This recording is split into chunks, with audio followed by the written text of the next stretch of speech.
Welcome to the Equipping Leaders Podcast Leader Study Series. I'm Natasha, a leader development professional and overall leadership enthusiast.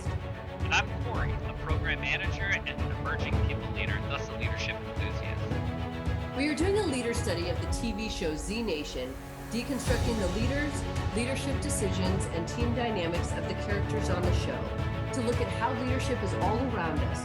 And even if we're not in a position of leadership, we can still demonstrate it in our actions, responses, and in the opportunities around us. Z Nation aired from 2014 to 2018, but if you haven't seen it yet, there will be spoilers in these episodes. In this episode, we're talking about Season 2, Episode 5, Zombaby, and Episode 6, Zombie Baby 10. Let's jump in. Okay, at the end of our last episode, you were saying that there were some things with Murphy that were changing for him personally that are going to kind of play into his story arc. So now we go into Season 2, Episode 5, Zombaby, and there's a lot of different things happening here, both on a personal level and then some really intense and tough team decisions that have to be made. So what were some of your initial takeaways from this episode? Well, I think they face a lot of different challenges in this episode, right? So one is not necessarily like a new type of zombie, but like a new pitfall of those zombies, right? So with that white substance that comes out of the zombie that ends up being just naturally occurring anthrax type piece. I think that's like pretty crazy, right? That adds in some new challenges. They have another kind of pseudo new team member now, right? And so now they're changing that team dynamic. I think they're getting more towards norming with Vasquez. I think that it's kind of interesting because there's the old group and then there's the new group, because it seems like Warren and Vasquez kind of have this connection, right? As being of similar motivations and drives and that kind of grit and determination type personality. And it's interesting too, because that I think puts from a leadership perspective a different view on Addie, right? Because now is she second, or is Vasquez going to be second? So there's a lot of trust that's going on in that. So I think it's pretty interesting. And I think that something that kind of fleshes out with that trio even is that they're all leaders in different ways and at different times. So while Warren is the leader of the group, she is driving this mission forward. She takes the time to earn the trust of every single person. It just goes to show that we can all be leaders in different ways and at different times, and that it's not always just the one person. We may defer to that one person for what a final decision is, but that there are also executive decisions that we can make along the way that still move something forward and that are still for the betterment of the team. And we don't have to be the leader. The leader is not the only one who makes all the decisions. Yeah, that's a really good point. And they're sort of in this reset point as well, where they're not facing a lot of danger, and they're just sort of regrouping and they're trying to figure out what that next step is in the plan. And I think that's pretty interesting too, because it gives them some time to connect on that more personal level, right? They can kind of do a reassess, refit. Hey, are you good? That sort of piece. I think that's pretty interesting too. And Cassandra also, we haven't really referenced this that much, but as a team member, she's changed entirely, right? Now she's part of Team Murphy. She's sort of half zombie, kind of more I would say canine characteristics, right? She's loyal to him. She comes to his defense. So that's a huge change that's really affected 10K emotionally too, because they were starting to develop a closer relationship. So I think it's a lot of different things that are kind of going on right now. So it's change after change after change. And really the only consistency they have is in each other as teammates, but also in that end state goal. And I think that Warren does a really good job of highlighting that to sort of stop any potential breakup of the team, right? The one consistent they have, she keeps everyone rallied around that. And again, it's like that piece of leaders, you can't communicate what the mission is too much. Some people are like, oh, I said it here or I said it there. And it's like always, always, always, like you need to be repeating it. Like you can't really over communicate the direction that you want people to go. And I was thinking about that too, how we hadn't really referenced Cassandra, but you're right. She is kind of like Murphy's pet now, because, you know, he bit her. So now she's got that half zombie thing going on. But the way the dynamics changed, because you're right, her and 10K had like a bit of a situationship going on. And then this changed it so that, pardon me, her focus was no longer anywhere near 10K, but was just on Murphy. And it's interesting because I've definitely been on teams where we were maybe all on the same page, we're all moving towards the same thing, and then somebody makes a decision where you're like, what? Yeah. Why? Like that is so against all the things we've been talking about. And to Murphy's mind, again, sympathizing, but to Murphy's mind, she was going to die. He prevented that from happening by biting her, right? So like his logic there. Now, what happens after that? Not great team playerness at all. But there's that piece of, you know, somebody making a decision and then these other things kind of happening because of that decision. And you're like, but you didn't think through those second and third order effects. And I think that's a piece of leadership that people forget about, where it's like, I make this decision and I'm responsible for this decision. Got it. But I'm also responsible for some measure for the second and third order effects of this decision. Who else? What is the greater impact? The whole, like you throw a stone into a pond and there's all those ripples. Yeah, I'm still responsible for those ripples because I'm the one who threw that stone. Yeah, that's that's a fantastic point. I was also thinking about, his choice to do that now has really driven in like a larger wedge between him and 10K, right? So now, what he gained in an ally, he made in an enemy.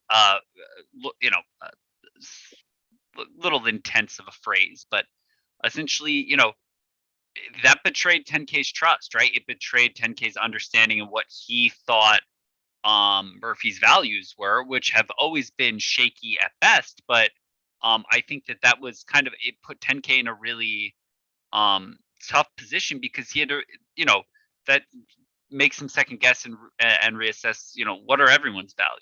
You know what I mean? You broke that like psychological safety almost within the group by doing that. So I think that's pretty interesting too. I think too that there's a piece of that sometimes there's someone on your team and they make a decision or they do something and you just can't get past it. And that's very real. Sometimes you just won't get past it, but they've made a decision that impacted you in such a way that it's like, we won't be getting past this.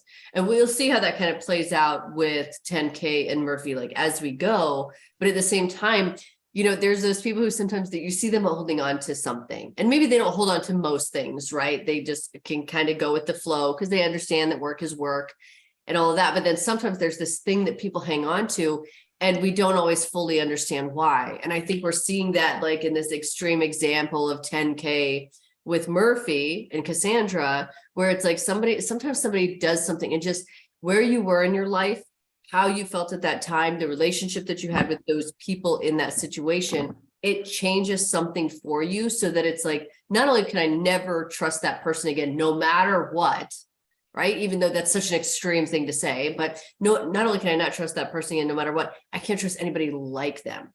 And so you have people sometimes who you're like, they'll meet somebody and they're like, I don't like that person. You're like, why? Like you don't know them, you just met them. And it's like, we harbor this like professional baggage all the time. It's just based on how different people collide, with our lives. Yeah, that's a really good point.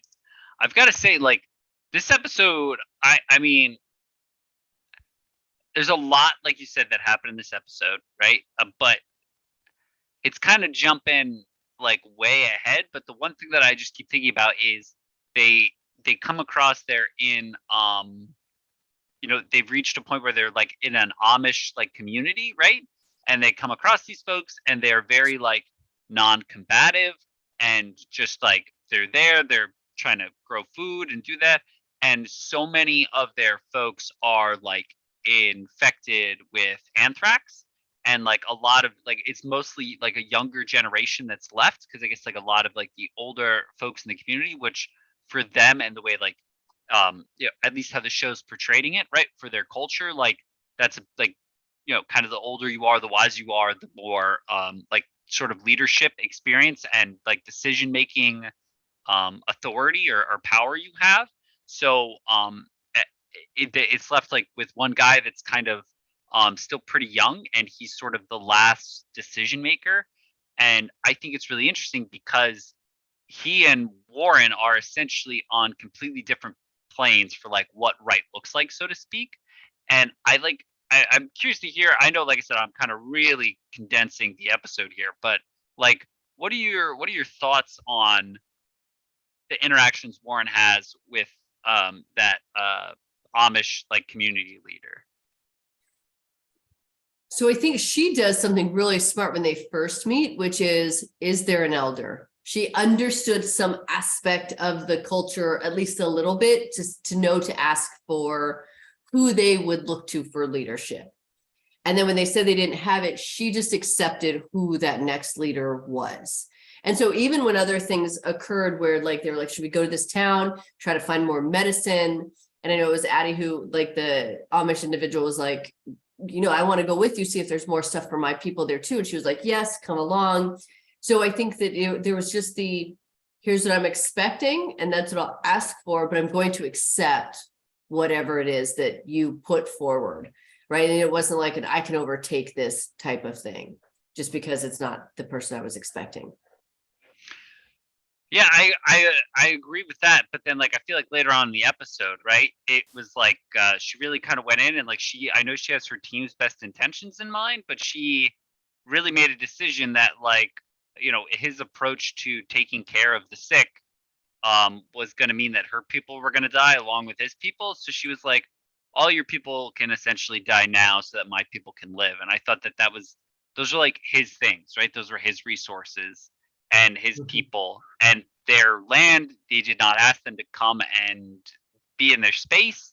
So I just thought it was like a very, I get where Warren's coming from, right? I can't say that in a similar situation, I wouldn't have maybe made the same decision, but it's just kind of like not being in those shoes, armchair, leadership coach. That was a wrong call, and I don't know, that like really kind of bummed me out from like how I viewed Warren as like what her values were. Interesting. Okay. That part was also, I think I made notes about that part too, because it was incredibly intense. And Warren's first directive is Murphy's the mission, right? And her team, that whole, like Addie said, we stand for each other. Again, yeah, being those people who can be separate, we could say, oh yeah, maybe that wasn't the right thing. It honestly did not change my thoughts about Warren as a leader. And Vasquez, even when she was talking about like what they had to do, right, for their people to further their stuff, Vasquez even said, you're doing the right thing. Now, we don't know Vasquez's history well enough at this point to be like, do we just, if he says it's right, is it right? But at the same time, essentially that permission slip she also needed from somebody else who was in a position of authority within the group, I think was helpful. I think that it would have been different if she had done it so callously, but she didn't. You could tell that making this decision was like killing her, right? She's tearing up. She's saying what they have to do. They're pacifists, so they're not going to fight it. And, they take the medicine and their folks and they get out of there. So I think there's this piece of, as leaders, sometimes we have to make these really terrible decisions and these really tough calls. And so when it comes to something like that, who do we look after first? It has to be our people first.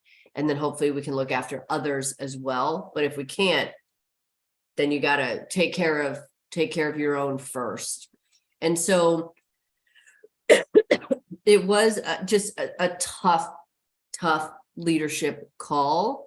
But I know that for me, it didn't change how I view her as a leader at all. It was a terrible decision that somebody had to make. But that's the other thing, is that doing nothing is doing something. And many times in difficult situations, leaders will choose to do nothing as if that's the better option. But she made a decision. And so even though it was a tough one, it was like, this is the decision. This is what I think is best. So this is what we're going to do.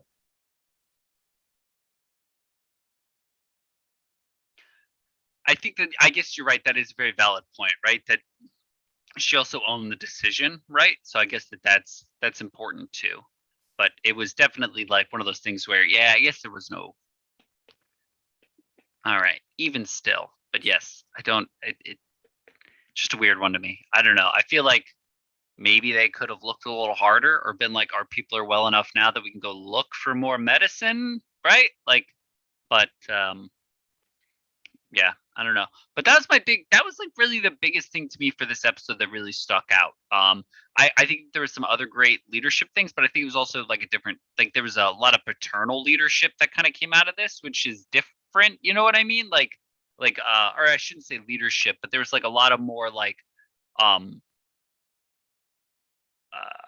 like, more defense of the group and of the organization from like a more like family instance, if that makes sense. Like when oh my god, why does her name go right out of my head? Murphy's wife, girlfriend, Norina. Jeezy Pete's, God, right on the tip of my tongue. I'm sitting there, I'm like, Noreen? Nope, not it. Needed an when she has the baby, which ends up being like Murphy's baby. I think like it's a really interesting dynamic change, because now like Murphy's still the mission, but there's an infant that needs to be taken care of, and like all of a sudden there's this unspoken reprioritization and understanding from everyone involved that you have to keep the baby safe. And I just think I thought that was like really interesting too, because it both changed everything and changed nothing about the group. Interesting. I think that the not even I wouldn't define it as a reprioritization, but just this like, and this kind of goes into the next episode. So we'll kind of start to go that way. That baby is the second option, right? The baby is blue, just like Murphy's blue. Maybe that baby's blood. Like if something happens to Murphy, or Murphy decides to run off, that baby could be what saves humanity, right? So I think that they just viewed it as this extension of Murphy in the sense of still part of the mission. Yeah, but I see. I agree with that, but as we're talking about the second episode, you're talking about like the level of like care that goes when they're getting attacked by zombies, right? Like they prioritize the baby, and I also think that's because the baby can't talk. So though it is blue like Murphy, it's not a sarcastic, real son of a gun like Murphy. So a little bit easier to rally behind, having their best interest in heart. Excuse me. And with the baby, that's the point of why they're so tiny, and some people believe cute, is that it's like odd way to phrase that, but we'll circle back. I don't know. Some people think babies are super cute. But but that's why, is because it's supposed to ignite something in you to protect it. And so, yeah, there is that aspect as we're going into that next episode of even them tossing this baby back and forth to keep it safe. That the team definitely does, but it's also just a teeny new member of the team.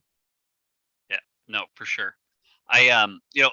Murphy's like powers also, right, and have started to weaken a little bit. So he was told, you're going to outlive everyone, right? You're like you are what new looks like. So he had like that arrogance about him, and then I think like his inability to control the zombies to protect everyone all the time, right? Like he used to just be able to have them do whatever he willed them to do, essentially. So there's almost like godlike power over zombies, and that started to like go away. And I think what's interesting is now he hasn't run away from the team in a while, because I think like now he sees the protection that can come from the team, right? So he's looking inward for that support more too, which I think is interesting. And I think Warren is like as a leader realizes the benefit that that can provide, right? That he's staying with the team, and it's all beneficial, right? Because they're focusing on protecting Murphy, and Murphy's staying, so they have to look for him less. And I think that that's pretty interesting too. I wonder too, is if he's just not running away, because now that Serena's part of the group, he sees some inherent value in sticking with her too.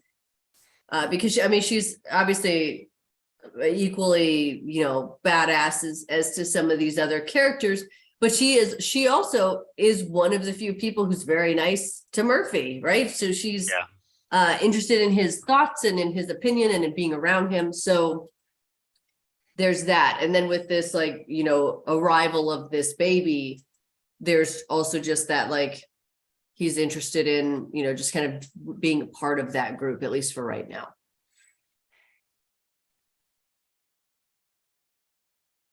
Yeah.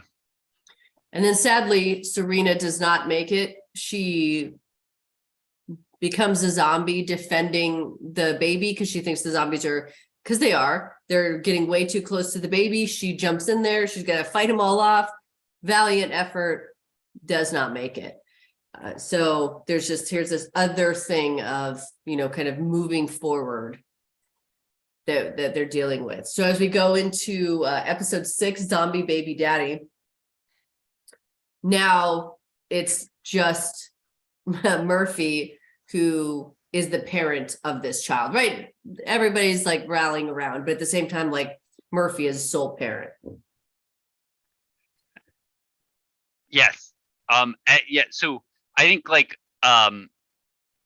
again, we look at this and the team starts to sort of separate a little bit, and they're all performing functions for the greater good of the organization.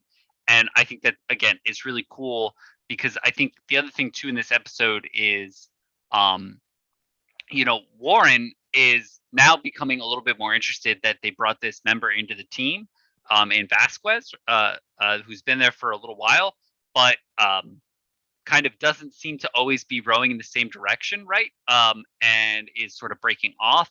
And she puts focus into that, right? So she sees that this could be somebody who's detrimental to the success of the goals, and starts to really focus in on that. And I think what's really interesting is when she realizes that he's off, talking with, folks that up to this point look like they're work for, or members of the El Scorpion gang type thing, that she approaches him about that very directly, right? And she's like, I saw you do these things, what's up? And so I think, and we've talked about this in the past too, where sometimes as a leader, you have to really confront that issue up front and be, very clear cut about it. And I think she did a really great job of that. Yes. Yeah, there's this, like you said, he's been a part of the group, still kind of a newer group. They don't really know him. And with all his disappearing, when she decides to follow him and then confront him about it, I think that was a really important thing. It was also interesting that when the group broke up, these two people who are viewed as leaders leave, and now you have Doc, 10K, and Addie, and then Cassandra, Murphy, and the baby, whose name is Lucy. So that's interesting too, because essentially now we have these 3 groups, and it's interesting to see how Addie steps into leadership even there, where it's they don't even necessarily defer to her yet, but she's stepping into that piece of, here are my thoughts, right? We need to figure this out. Yeah, I think it's interesting too, because I think she has willing, it's easier for her to do that because she has very willing and collaborative teammates in Doc and 10K, versus if she was with Murphy, she would not be able to be successful, right? Or as successful, right? It'd be very difficult because he doesn't want to buy into the goals regardless, right? Where it's sort of an easier sell, so to speak, with Doc and 10K. And I think that that's important too, is especially with her as an emerging leader, and I found myself in this situation as well. It's much easier to do well there when you're in an environment where people want to see you succeed and you're surrounded by people that want to see you succeed, than when you're with people that just don't want to be there and could care less about your success, both as a leader and as like just another human type thing. So I think that's really important too, and really going to help set her up for success moving forward. I agree. And I think that's something so important, that as you're developing leaders, to remember that you want to put them in an environment that is low risk if they're going to fail, right? Or if you think that they might fail. But then also it is okay to go like all in when it's in a situation where you're pretty sure they're going to be wildly successful, because that's how you build confidence in a new leader, or especially in an emerging people leader, to be like, people will listen to you, they will follow you. And in that situation, it's based on this relationship that they have with each other. But I think people forget that leadership is relationship based. You have built this influence with people because of how you operate and how you communicate and how you care about them. And with like Doc and 10K, there's a history of that. Whereas if you were to put them with someone else, or like a new team or something like that, it's like, oh, you need to get those like those leadership reps in over here of fail in a low risk environment, succeed in, a higher risk environment, and then go off and do your own thing. Exactly. But that, to that point as well, you have like Vasquez now too is kind of like lost a little bit of trust, but like is still seen as valuable in the group. But I think you run into this professionally too, where you might have someone that really doesn't do the maybe isn't quite like getting along, or like is maybe struggling a little bit with like work or whatever. And like as the leader, you kind of can start to over focus. So like the rest of the team is like in some danger, right? They're running around, they're in discourse, it's well known. And she really can't spend the time on that. She just has to trust that they're going to work it out, because she's kind of putting all of her energy and focus on this one team member who's, in Vasquez, who's not really going with it. So I think that that's really interesting too, because that could go very south very quickly, right? So it takes a lot of trust, and it's a huge risk. But sometimes you just really have to focus in on where the issues are. So having Addie at least semi-prepared to sort of take over and be that voice, I think that that's also very useful. Yes. And I think there's also this piece of where like Vasquez has this leadership within the group, but it's more like this taken by force position of leadership versus like with Addie or Warren, where it's been earned and then given. And so, I think that's where also why she doesn't fully trust him, and then has to go and like, let me focus in and see, what is this person's deal? Are they even worthy of this? How are they finding all these things? Like, because he's always finding food and all this other stuff. So yeah, I see what you're saying, and I agree. Yeah, it's also interesting too, because it's like I feel like their acceptance of him as a leader is because, like you had said, you can have a hammer or a scalpel. And I think, Warren can bounce between those two roles a lot, right? She can either be very surgical or very forceful. But I think that it's almost like Vasquez he's like a sledgehammer, right? Like, and that's called for sometimes. So he's that, crank it up to 11 type guy. And they've needed that several times now, where he was there to crank it up to 11. And I think that that's it. I also think that because he tends to be a little bit like what I would consider like darker, like in his motivations, thinking back to like the like long haul trucker episode, right? Just kill them all and take their resources. I think Warren likes him around because when she has to make those difficult decisions, she knows that she's probably going to get his buy-in like immediately. So I think that there could be a little bit of like not self-preservation, but like, it's a voice that she needs when she needs somebody to give the darker option, or she needs buy-in for the darker option. I think that's an interesting dynamic too. Yeah, absolutely. I think it's also interesting too, where when Addie does need to step into leadership, so they're deciding whether or not so it's Addie, 10K, and Doc deciding that they need to go after Murphy to figure out where he's going with the baby, because he hasn't taken any food or anything with him. So they've got some concerns. And then Doc says, we should wait for Warren and Vasquez, right? So just that like de facto thing too, even there of like before we do this. And then that's when Addie's like, but she comes at them, not in a way of like, we're doing this. She's like, he left with this baby. He didn't bring food. What is he going to do? Right. So just very like logical. And I think sometimes when people are like, we're not sure, right? Like the decision makers left, we don't know what to do. But then to have that person who can be like, we can make this decision. Here are the reasons why we're making the decision that we're making. And that's fine. Right. So I think that there's that, like seeing her and step into that leadership piece too is really interesting. Yeah, I like that. I also like Doc, like more democratic, right? Like we need a quorum in order to make, that's like a big decision, because the last big order that we had all agreed to was we're going to wait right here, essentially. So it's like, if we go and run after him and now we're not here, like, it runs counter to the original agreement. So it's not like he's saying it's a bad idea.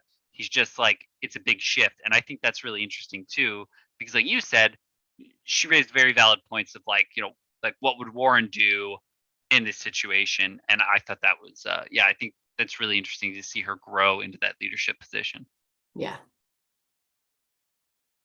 Yeah. So they have to make decisions also about each other in that, where so 10K unfortunately has to make a decision to unalive Cassandra.